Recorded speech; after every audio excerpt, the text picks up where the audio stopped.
Look and see, there's a blackbird sitting in a dogwood tree. When we first moved to Northampton, we lived near Smith College. Our elderly neighbor had fled Turkey many years before to escape the Armenian genocide. She knew I was interested in edible fruits, so she pointed out a tree on campus whose berries she ate before terror tore her world apart. This tree was new to me. Luckily, it had a tag attached. Its name? Cornelian Cherry. Recently, I came upon an intriguing legend, which just happens to be from Turkey. The story was about Satan and this tree. Because it blossomed early, he assumed its fruits would ripen very soon. This greedy devil decided to camp out under it so he could eat the fruit before anyone else. After waiting and waiting, he realized the fruits matured much, much later. He'd been duped. In Turkey, this tree is often called Satan Aldatan Abaki, which means the tree that fooled the devil. Cornelian cherry is a non-native, small deciduous tree which is disease-resistant and usually grows 15 to 20 feet tall. It isn't a cherry. It's a species of dogwood.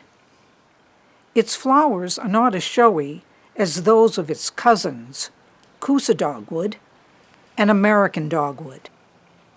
Another name for it is Cornel, and that's what I'll call it from now on in this video. It has a long history of use in Mediterranean countries and in Western Asia. Here in the United States, landscapers plant it as a decorative ornamental in cities, parks, and on college campuses. I've never found any growing in the wild. Its bark comes in various shades of grayish-brown and often flakes off. It's attractive even in winter. Leaves appear in late April after the flowers begin to bloom. They're opposite, toothless, and have prominent veins and pointed tips. If you gently pull one apart, little silken threads appear. It's hard to see these with my old camera. To show how thin they are, I've put a couple of strands of my hair near them for comparison.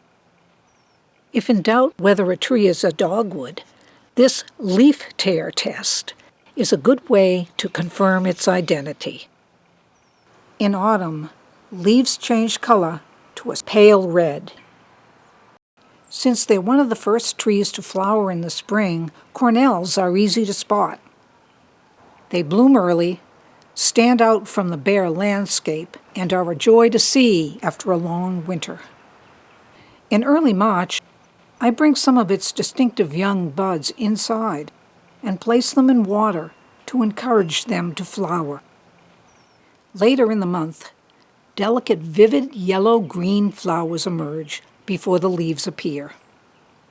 These are cold tolerant and provide a source of food for early pollinators. Their smell is not especially pleasant, and neither is their flavor. I don't recommend eating them. Instead, wait until late August or early September to try the edible fruits.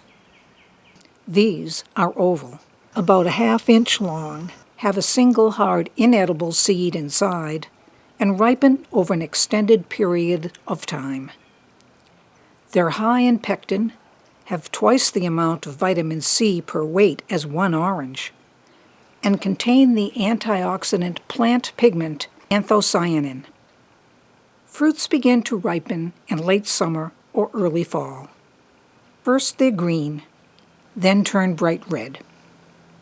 At this stage, don't eat the fruits right off the tree, as they can be too sour and astringent.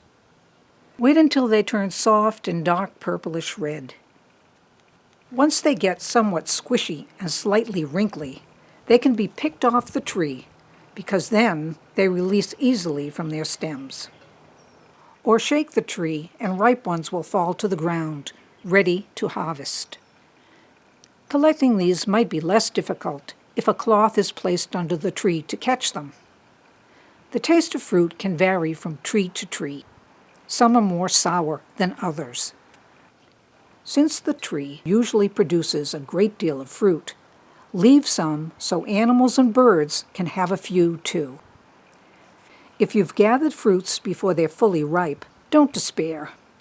Just go inside, place them in a paper bag, and let them sit at room temperature for a few days. To prepare fruit, gently squeeze the berries to remove the seeds. Wash your hands before doing this, as the pulp gets on your fingers. Use a knife to scrape it off onto what's already on the plate. Mash the pulp, then blend it if you want a smoother texture. This method can be tedious if there's lots of berries. To avoid this somewhat messy process, place whole berries in a pan with a small amount of water or fruit juice. Simmer on low for a few minutes, cool, then strain out the pits. Press hard to release all the fruit juices. For a sugary syrup, place the pulp back into the pan. Add sweetener and heat until it's dissolved. There are several ways to use the fruits. Probably they make a decent jam like the one pictured here from the internet, but I'm too lazy to make my own. Instead, because I don't add sugar to the berries, I often mix the pulp in combination with sweeter foods like applesauce or stewed peaches. I also freeze the puree in ice cube trays, then transfer it into freezer bags. In winter, I sometimes make a smoothie with these cubes. If frozen cubes from pear and apple juices are available, I'll use them too.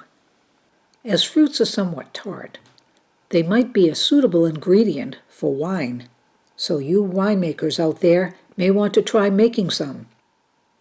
Whenever I eat fruits from the Cornel tree, I remember my lovely neighbor who shared her knowledge with me. Thank you, Christine Dugaragosian. Yeah, it's a new day, a new day. It's a new day, a new day. Put your feet on the floor, it's no time to rest.